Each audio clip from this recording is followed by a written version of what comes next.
Hello everyone, welcome back to Master Quest. This is part 7 in my journey experiencing A Link to the Past for the first time. My name's Christian Buckley. I'm being guided, my Sherpa, my master, Sherpa. DJ Gillard. Hey, how's it going? I'm doing good, how are you? I'm doing very well today. I watched the Batman Beyond today. I was pretty excited about that, but other than that, I'm doing good. Classic show. Yeah. We're talking some Zelda this week, as we do every week. We are. And, you know, there's like a lot of... This game is built up to be a big deal. Yes. And that's why we're doing the show. Yep. And I like don't know a ton about this game going into it, right? I do know some things, but I want to ask you before we dive in, because this week we kind of just go straight to the dungeon, and I do most of my exploring after. Okay. What's like the pulse on this dungeon? Like the area, the aesthetic, like what's the read from the community since 93? I think this is not a hated dungeon. I don't think it's very good, personally. This is probably my least favorite one, and I think a lot of people would probably agree with that. I think it's doing something very interesting. Okay. But it doesn't come together in a way that's really that strong.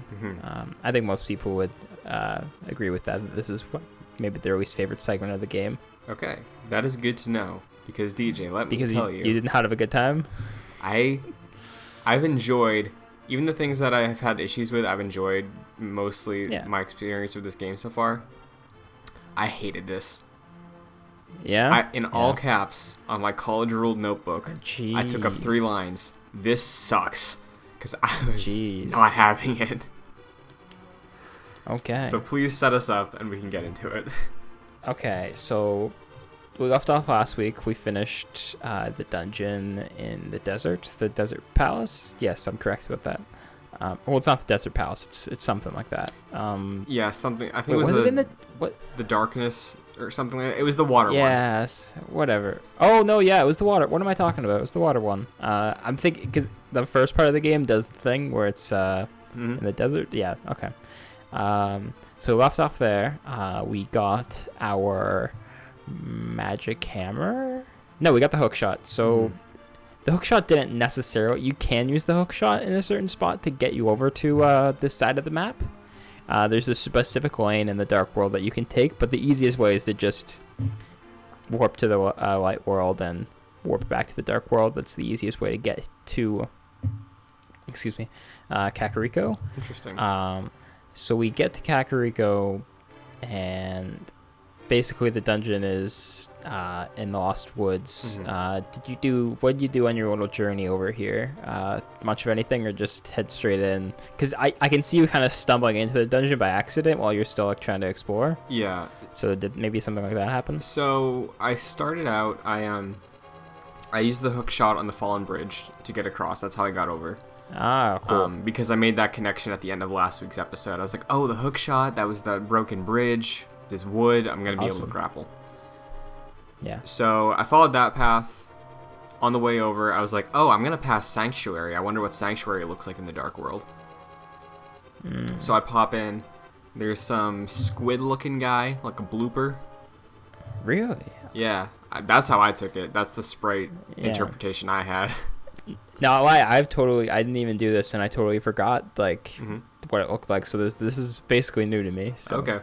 So he says to me, the gist of it was you need a big bomb to blow up that hole or crack in the temple. This stuff, okay.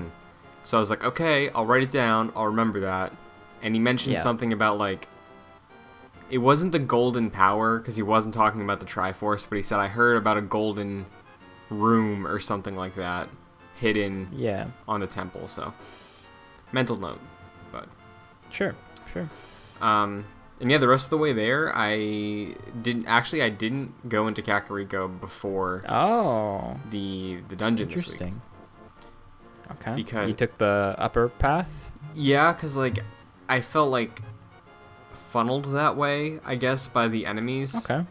And This week, I think more than most, I felt really, like, not overwhelmed, but very... I had to run sometimes. Like, I felt like I could not just power through, because they have a lot of enemies in the areas that I'm used to not having a lot of enemies to deal with now. Yep. So, is this, like, one of the harder parts of the Dark World in that aspect? Yeah, I actually had some trouble too, especially in that, like, there's that spot where there's, like, all the rocks in the lines. You know, it's like on just east of Hyrule Castle, if you know what I'm talking about. That spot I died a couple times in, and, like, the North Path is, it's pretty rough. I kind of like the difficulty spike here that happens. I think it's smart how it doesn't open you up to the Dark World immediately, which, like, something we kind of critiqued earlier. But then also when you look at, like, how hard it gets, it's like, oh, you probably needed those extra couple heart containers actually. Yeah. But yeah, it gets rough. I died a few times, and I was like, I don't have time for this. I've played this game many times, and I just did the quick rewinds, which was nice. Yeah. And I was on my way over there. I was popping into familiar places. Like, I stopped at the lumberjack house. Saw it was Ratatouille. What's going on there? It was just another Ratatouille. Oh yeah, the rat thing. Yeah, I remember that. Another really cool thing happened, because actually, now that I'm thinking of in context of everything, you mentioned to me that there was a critical item. So I was looking... Pretty much critical, yeah. Yeah, I was looking around. So I did pop into Kakariko at the start of this. Yeah. There's another thing, again, there's a big takeaway this week that just kind of impressed me for being such an old game. I did the charge, like the run-in-place charge attack to break down Boulder. Yep. Because at the top of Kakariko, there's, I think, like 4 or 5 stacks of boulders. I did that, and there was a trident guy that throws his tridents, like, adjacent to that. Yep. And I charged. He was, like, probably, like, 10 feet behind me. And it was timed so that when I did the bounce, like, back after colliding with the stack, I was bouncing over a trident he threw at me. And I didn't get, like, I thought the hit detection would have, like, screwed me there, but it didn't. Yeah. So that was cool. I'm glad you brought this up, because there's a point in this dungeon where there's a popular sequence break in regards to this stuff that we'll talk about when we get there. But it's very interesting how we talked about, like, in that episode 4 or 5, when you had the thing with your shield where, like, you swung and then, like, it detected where your shield was. Yeah. This game is very specific about its detections, and I think a lot of these, like, weird, like, emergent things are, like, happy accidents, and this is one of them that definitely feels that way. Just, like, I don't think they were trying to, like, get you to dodge here, but it works, and it's kind of cool. I think you are right, because there's a point in this dungeon, I think, like, as we go on, I might remember the specifics of it, but something similar happened, but it did not work in my favor. I was like, oh, that's real cheap. So. Yeah. The point in the dungeon where the sequence break happens is there's 2 points. So, you know, in the parts of the dungeon where there's, like, there's the hollowed out floor, and there's, like, a chest on the other side or there's a doorway on the other side you can't get to yet? Yes.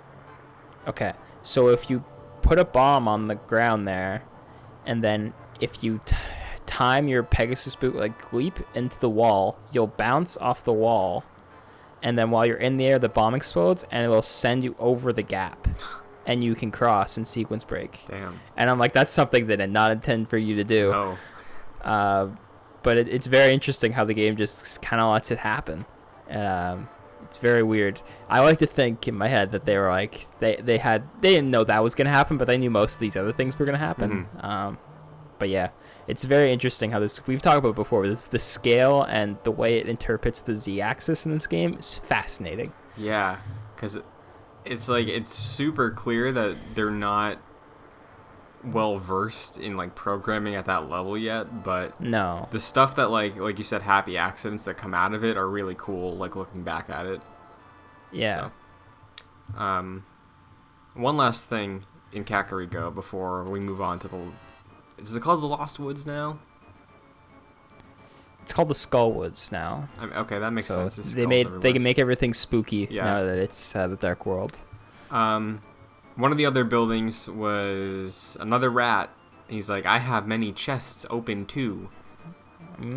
Tried twice. The second try, I got a heart container piece. Oh, nice. I did it once and I got 100 rupees for my 30 to play the game, and I was like, I'm quitting while I'm ahead. I'm cashing out with this profit. I once I found the heart container piece, I was like, I thought back to when you said that something about a game similar to this, and you're like, that's the only thing you need in there. So I was like, okay, I got that, I'm out. Yeah. And yeah, then I made my way to these Skullwoods. Which, yeah, it's neat to see them change the Lost Woods, which was very like fantastical and like one with nature, to this different vibe. Yeah, it goes from like the liveliest place in the game to the deadest place in the game, which is cool. But I think, like, I feel like the music there was lacking, if I'm being honest. Yeah. Like, it is a track that's been used in later games too, actually. Oh, really? I can't even name them specifically, but they're definitely remix of this in other games. Okay. I don't love the track though. It's not one that stands out for sure. Like you've played other games. You've probably played the games where there's tracks in it. You don't remember it. Like, it's not that good of a track. So yeah, like, I feel like they could have, like, there was a little like lack of heart of trying to make it like a spooky Zelda thing, you know? Like, I think the music might have been what I was wanting more of. And then like some of that is because like it's such an old game. It's like, how do you make a game from 1991 feel scary? Like, it's difficult, but I also don't think they go all the way here, because I think that's what they want to do, especially when you get into like the mummies and like all that stuff in the dungeon. Like, and it's like, it's called the Skullwoods. Like, they want this to be like, here's our horror section of the game, but it's not that. So, I died a couple times on my way to the dungeon entrance. First, I was just trying my best to go the path to the Master Sword, because I was like, okay, must be something there. Maybe that's this item that you mentioned to me. Maybe. So I followed that path as best I can. It's slightly different now. It's a little blocked off of what I was expecting. Yeah. And then I stumble across a hole in the ground, and I'm like, oh, maybe it's a fountain or something. Fall down the hole. I see B1. I'm like, okay, this is an entrance. Maybe I have to do something here, like I did at the previous dungeon with the switch to unlock something in the Dark World version. Yeah. So I made my way through there. I did the basic thing. I got the compass, I think, in this first room, and then ended up making my way to the room with the big chest. Nice. Very early in this dungeon, the big chest. It's just there. And I ended up, I think, on my first run through getting familiar with the dungeon, I think I managed to make my way to the big chest. But again, I was like, right, I need the boss key. Yeah. And it's funny that I keep running into that as an issue, because I know in other Zelda games you need the big key to get the item. Yeah. But maybe it's because they just present it so early. Yeah. I think it's interesting that you find that as like more of a annoyance, because to me, I've always found it as like a get hype thing. Like, oh, here's the chest, I gotta go find this key, like, and I'm excited to make my way back. That's interesting that it plays the exact opposite way. Yeah, for you. I think it's more of like, I realize that I need to get to the chest, and exploring the dungeon of the path that I have available to me, and I kind of stumble into the way to access the chest before I end up finding the key. I think that's the part that's a little annoying, just because like I'm just checking these channels, like figuring out what's up in this dungeon, what the layout's like, and then it just so happens that both times I run into the chest before I run into the area with the key. Yeah, it works better, I think, in dungeons that are straightforward. Because like in the water dungeon, when it's like in the center of the room, or there's another one where it's like in the center of the first room, it is like, it's not annoying in that one because like you're still getting your bearings. You're not even like, this is one where like you feel like you've done a nice bit in the dungeon and you're just like getting confronted with things you can't access yet, which is weird. But when it's presented like immediately, you're like, oh, okay, I'll come back to this. Right. Yeah. But which is why I think this dungeon just doesn't work, because there's so many entry points, and overall it's like not even a big space to begin with. Yeah. So it becomes like it's just kind of a mess. It feels like what I was thinking about. It feels like they took all the discarded rooms that they were trying out in other dungeons and just kind of threw them all together. Sure. And just made a thing, and it works, I guess. But this dungeon is infuriating because yeah. So many of the rooms are so small, and they put so many enemies in here, and then you also have to account for the ceiling hands. I forget what they're called. Oh, the wall things? Yeah, the things that drop down and then pop back. There's a name for these dudes. Yeah, like I know what they are, but I'm blanking.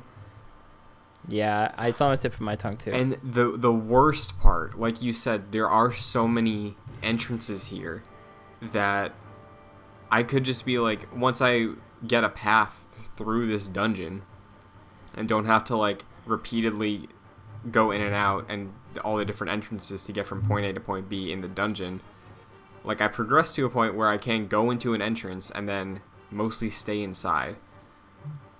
If I run to a point like late in the dungeon where there's one of those wall things and then they grab me and toss me back to like the first entrance I came into, that was what was like a little annoying about it. Yeah, those wall things are called wall masters. Okay. I think. Yeah. So they are very annoying.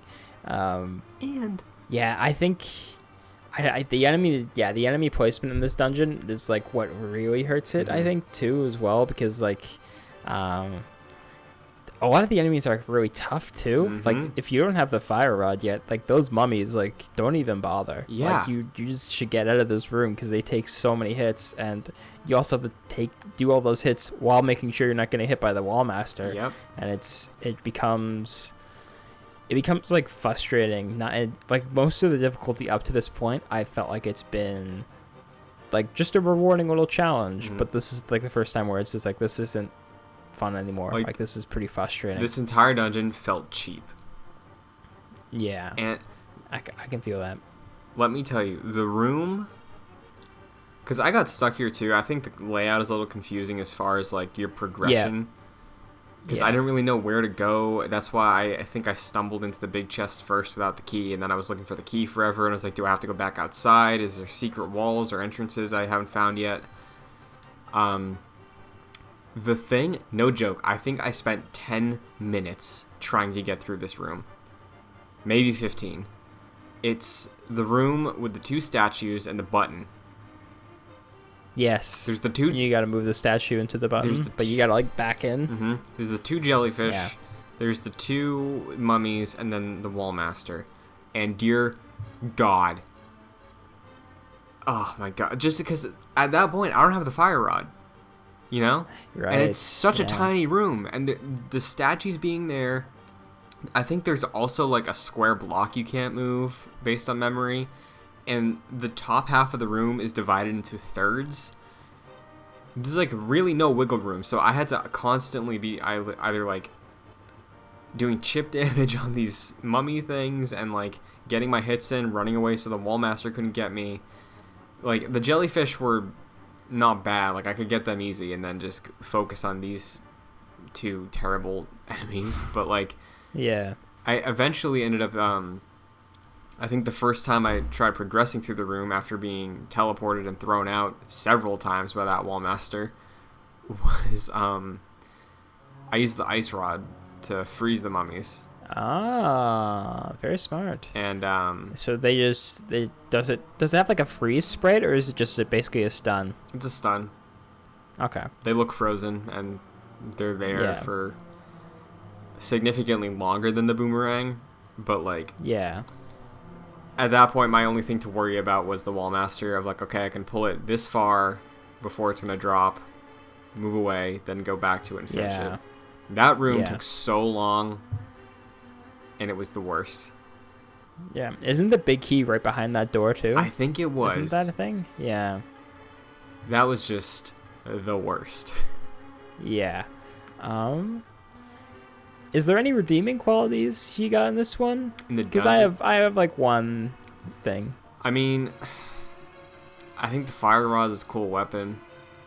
Yeah, I like the fire rod a lot. You know, and like finding like once I picked it up, I was like, oh, of course, this is gonna one-shot the mummies because you burn them. And they did. Yeah. It does. So that was cool, like the first time. But then you go into the room where there's the 4 torches you have to light and a bunch of mummies. I was low on hearts at this point. I think I had like maybe 5. Yeah. And I had nothing to heal with. So it was a little frustrating too because I didn't want to just leave the dungeon to get heals. Oh yeah. Or like farm. I eventually had to, but yeah. I think this is the room where there was the cheap thing. Because I burned the first mummy, you know, I did that torch there, and then I was like, oh, I was low on magic too, so I was like, I can line this one up in the middle, so I hit both. I did that, but the hand was dropping at a certain point, and I was like, okay, based on the rules of how this Z-axis works in this game, that should not have hit the hand, but it hit the hand, and I had to wipe the room again. That was horrible. Yeah. Yeah. And that's that's interesting. I think the worst part of the wall masters, now that you bring that up again, is the fact that you can't kill them. Like if you was just like, if you like just like, oh, you trick them once, like you get them to drop, you move out of the way, you knock them out, like perfectly cool enemy. I like it, honestly. That's a fun little like gimmick to mess you up the first time you're in the dungeon, but after that you'll be okay. Yeah. Like you'll just figure it out, take care of them, be done with it. They could respawn. The fact that they're persistent. You know, I'd be cool with it if they respawned, or if it was like significantly longer than what it is already. But like, yeah, it's just rough. Yeah. So. The one thing for me, the one bright spot for this dungeon for me is, we talked about this in the second dungeon, and I'll talk about it again. I'm just really fascinated with the idea of dungeons with multiple entry points and being able to go outside. Mm-hmm. I was thinking about this in relation to Breath of the Wild 2, thinking about like, imagine what they could do there when you have an overworld that is like that in those games, and like exploring a landscape that is like that it has these multiple entry points like this one. Imagine that in like that kind of a game. I think that would be this could be a really interesting idea to go back to. And I think there's a lot of missed opportunity here because this is the dungeon they really go all in for that one. Like the second one, it was just like a half measure, like it was just like one little thing. This is the one where it's like, okay, the gimmick of this dungeon is you got to be aware of like which areas of the dungeon you could get to in which entry points.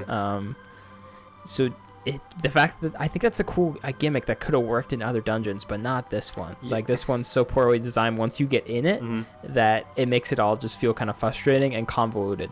Yeah, I agree. Because like even the ones we were just talking about, like the one where it's like not the main focus, I think it does it significantly better in that one than this one. Yeah.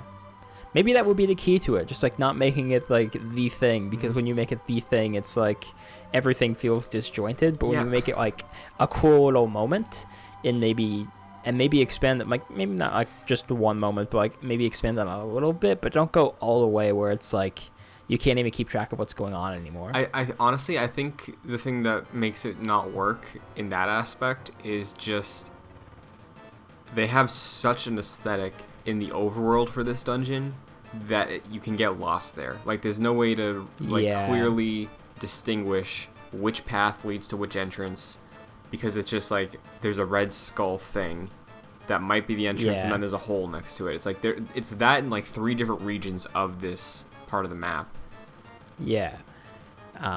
I was thinking about that too, because it's also the same when you enter in each thing. Like, imagine a dungeon where each, and like, I get that this is an old game, but like they could have switched the color palette. Yeah. Like, imagine if like each different entry point was like a different kind of theme. Yeah. And like maybe that's like a little complicated for a game from 1991. I mean, clearly there's the Stalfos are different colors. They could have just colored like the red entrance, the green entrance, the blue entrance. Yeah, like I don't think you don't have to go all the way and be like, this is the water section and this is the fire section. No, yeah, and this is the grass section. Like, you just make it, like, make this a color dungeon. Like, that could have been interesting. Yeah. Like the one in the Link's Awakening. Like, that would have been an interesting idea to differentiate everything and help you keep track of it all. And you could have made it work, because later in the dungeon, I also got confused on how to access the boss. They could have telegraphed that, I think, if we're going for this too, and because we're in the woods and stuff like that. Take notes, Nintendo. They could have had, like, to make it work with the item, you don't know which color the entrance is until you get there with the fire rod, and you can, like, light a torch next to it, and then it illuminates the skull. It's like, oh, this is blue, so now I know I'm here. Yeah. Because when it came to the final area, I went up there and I was like, is there a switch or something? Like, what am I supposed to do to get rid of this centipede-looking thing? Yeah. And I was like, oh, I guess I burn it. Yeah, but it doesn't... I guess this is another one of those things where it's like, it's a 1991 game, so you want to give it the benefit of the doubt, but it's still not good. Yeah. The fact that it doesn't, like, allude you to being able to burn it, like, that's not a thing I would think of to get rid of this weird tongue thing. Yeah, like, there were 6 throwables on the side. I was like, maybe there's a switch under here. Maybe I missed something in the dungeon. Yeah. And, like, the only reason you would hit it with your fire rod is because that's the item you got. So, like, you're in a Zelda game, you just know, like, oh, this is probably useful, I guess. But, yeah. It would have been cool if, like, there was... I'm trying to think of, like, how you would do it in, like, sprite-wise, if, like, maybe it looked like there was, like, a little torch spot or something. Or, like, I don't know. Like, it's a tough thing in this kind of stuff, but it's not good for sure. No.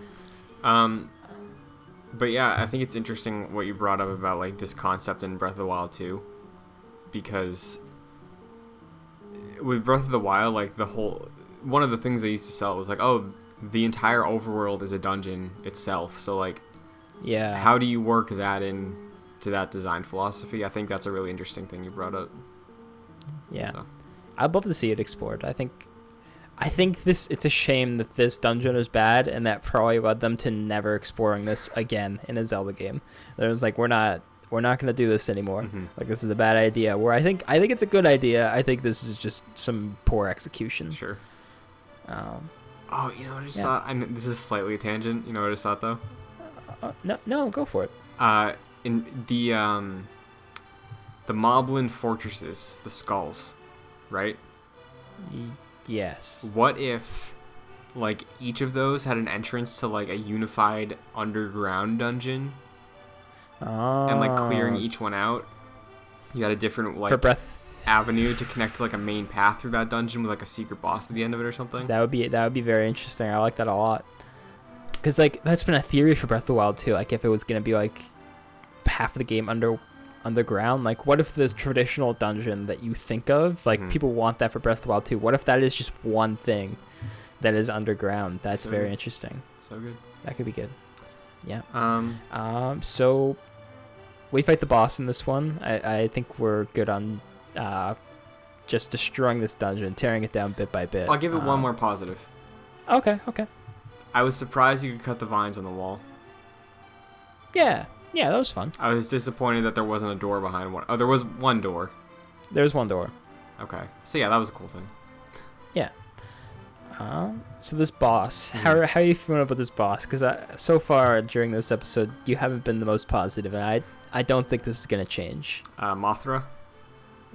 Yeah, pretty much Mothra. I'll look up her name quick. So when I dropped down and I saw this thing, I was like, okay, makes sense. We're in a forest. It's a moth. I got a fire stick. And then things started moving, and I was like, you have to be kidding me. Like, I actually out loud was like, you're joking. Because, again, I was low on health. So this was just like the little cherry on top of Nintendo's Troll Sundae. like, it took me a second attempt. I saved outside the boss room, and I was like, I think it took me 2 times, maybe 3, but I got it pretty much no problem. I ran out of magic and finished it with a couple sword strikes, but like, it was fine. Just annoying again. Yeah, this one's called Moth Tua, so you're actually really close. Oh, okay.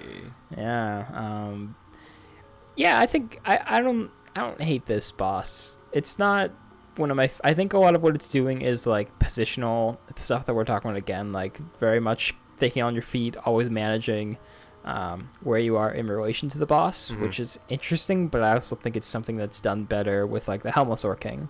Yeah, for sure. And this one gets a little frustrating, especially with magic, because using your sword against this thing is not very effective. It's you not. definitely want to be using that fire rod.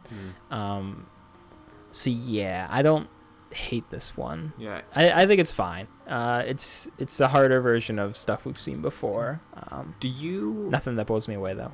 Do you know how much magic you went into this fight with? Because the room prior, there's a mummy that has a key. So like, you had to use magic to get that thing if you wanted to avoid the other 4 enemies and the wall guy. Yeah, I went in with pretty much a full bar, but I also... So I knew this dungeon was coming, and I knew that there was going to be some magic stuff in there, so I went to the witch's place before I left and filled both my bottles with the blue, because I'm loaded in rupees at this point, as everyone is at this point in the game. So I balled out, and I got the 160 blue potion that gives you both magic and health buffs. So I went in with like probably maybe a little under like full, but then halfway through the fight, when I was getting down in health too, I just popped one of those and I was fine. So I'm glad you brought that up, useful. Because I did not know if there was an elixir or magic restoration item outside of the drops. No, so there's if you go to the witch's place, I guess you probably have been just using like fairies in your bottles, so maybe you haven't noticed. That's what I've been prioritizing, because it's basically like a second life. Yeah, so in the witch's place, there's a green potion that just fills your magic. Okay. There's the red potion that you know of, like it just fills your health. It fills your health, like fairies don't fill it all the way when you start getting more heart containers, so I think now that you're later in the game, you should probably start making the switch to red potions, as long as you can like make sure that you're pausing and using that before whenever you know you're getting down there in health. Sure. Then there's the blue potions that give you both magic and health. I would probably recommend just buying blue potions from this point out, because there's a couple more bosses and stuff that have magic involved. Okay. So I'd probably, and you got the rupees, but you can spend the extra like 30 or whatever it is to get both in one. I would just do that. All right. The one thing, and this is when we're gonna talk about it, the item that you missed, because this is gonna make you mad, I think, considering what happened here. So the item that you missed it's in the light world, actually, which is I think maybe why you might have been lost with it. Okay. It is to the right of Kakariko, like the little house that's there, where there's have you been there? There's a house where there's a dude he's like swordsmithing. No, you should go there. That is something we will talk about next week, I think, for sure. Yeah, so you go there, and there's like a little ledge you can hop down like a little crater like you do. And then there's a nice little interaction that I won't spoil for you, because I want to talk about it next week, because it's a small little fun thing. And then when you get there, the item that you get from it is, or not item, the upgrade is your magic meter is doubled. Oh my god. You just have double the magic. Okay. Yeah, so that is why I kind of wanted you to do this now, because I knew this boss is kind of rough if you don't have the potions or the magic to do it. So yeah, this dungeon is... The dungeon itself isn't that much easier, because like you're probably fine on magic, but the boss is much easier if you have this. All right. Good to know. So you will want to get that. That's the first thing I'm doing. Yeah. It's another one of those things where it's like old games, so like a lot of old games do this stuff, but this is one of those things where like this really needs to be essential. Absolutely. It's a yeah. So, the lore this week from the Maiden. It was fine. I saw Great Cataclysm, and I was like, Cataclysm sounds like Calamity, but then she just went into like the whole thing of demise, pretty much of like, oh, the heroes reborn when a great evil arrives. I was like, oh, okay. Yeah. I wonder if that's where it's like those words are intertwined. So I wonder if that's where Calamity comes from, because I don't think Calamity is mentioned much in other Zelda games. I think that was mostly a new thing. Mm-hmm. I wonder if that's something they came back to. Yeah, I wrote it down. I thought it was like maybe like a slight connection or an inspiration, maybe, but I didn't want to go into this episode with only negative things to say, though. Yeah. So last week you mentioned that one of your favorite interactions in the game is the little wood elf. Yeah. So I went back to the grotto with my shovel and was looking for his instrument that he said he lost. So I was digging around, found the ocarina. It's called a flute, I guess. Yeah. Here. Very strange how it's just an ocarina, but they call it a flute. Yeah. Yeah. So I did that. I teleported back to the Dark World.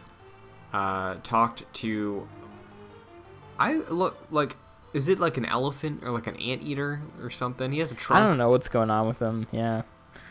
I do like this stuff though, like how it's how it feels like another thing that we talked about earlier, how this game feels like very storybook, very like it's high fantasy, but it's not like gross, creepy high fantasy. It's like fun high fantasy, which is not something you see from high fantasy stuff ever. Yeah. So I think this is like the fact that I have no idea what he is and like what he's supposed to be, I think is fun. Yeah. I'm just like, that guy's a cool looking sprite. I like this. Yeah, like it was hard to tell. Like my takeaway is like he's orange and he has a trunk. So like that was the identifiable thing for him for me. But so I talked to him and like I was cooling off. Like I was digging for a while. I didn't want to look it up because I was like, I need to simmer down after that dungeon. So I was just digging for like probably 3 to 5 minutes. Just sorting out your life's troubles, just going at it. Yeah. I ended up finding it, went back, talked to him, and he died. Yeah, it's a shame.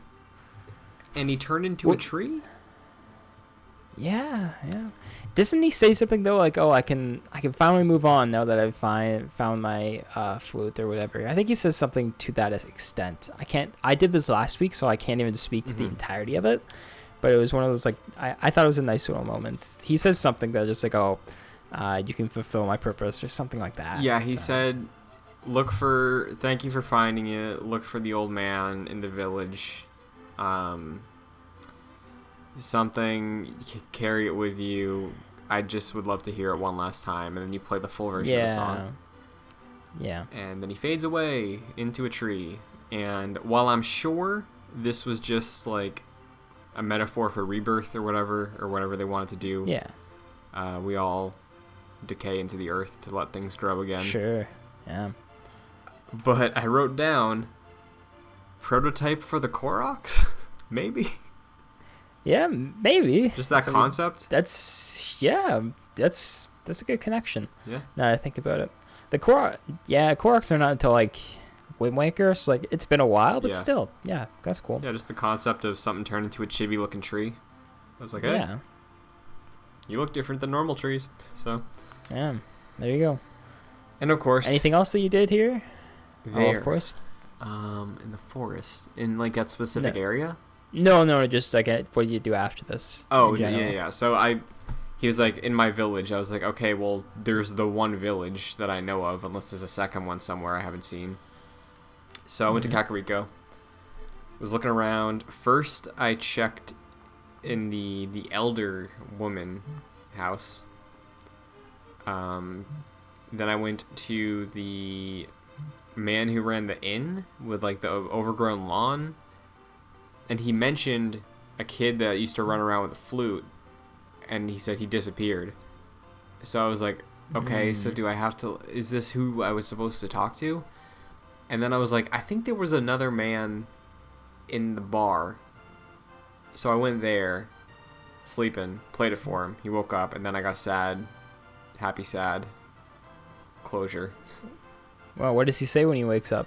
I think I missed this playthrough. He wakes up, and he's like, oh, that flute. It belonged to my son. Is he all right? And then, oh man, he's like, I think I know what you want to say. Thank you for letting me hear it again. Something to that effect. You should play it in front of the bird in the village square. It's what he would have wanted, or something like that. So then I go there, and I played it in front of the statue of the bird, because I was like, there's a cuckoo coop in the bottom of the area, but I don't think that's the square. No. So I went to the little north, south, east, west thing, and then a duck or dove flew out of that thing. Yeah. And went east. Yep. And that's it? You don't know what else? I took a few steps eastward, and I walked as eastward as I could in Kakariko, and I did not see it, and I was like, oh, yeah, this is probably somewhere significantly different than where I am right now. Yeah. So, if you play the flute again, anywhere, you have now unlocked fast travel. So congratulations. Ooh, that is big. Yeah.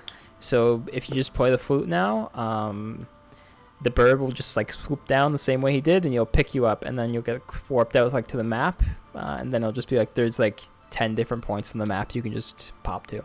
Fantastic. Yeah, so that'll be definitely useful too. I don't think you can do it in the Dark World, which now I'm thinking about it, would have been awesome if there was like a Dark World bird. That would have been like a raven. Sick. Yeah, that would have been cool. But yeah, you could if you need to get to one of the Dark World, you can just warp with your bird and then warp. So that's fun. All right, cool. That is good to know. Yeah, I like this little, like this very small like little interaction here. Like it's very sad, but it's nice. It's just one of those nice little things that I like about this game. Is it weird? Makes the world feel alive for me. It does. Even if it's about death.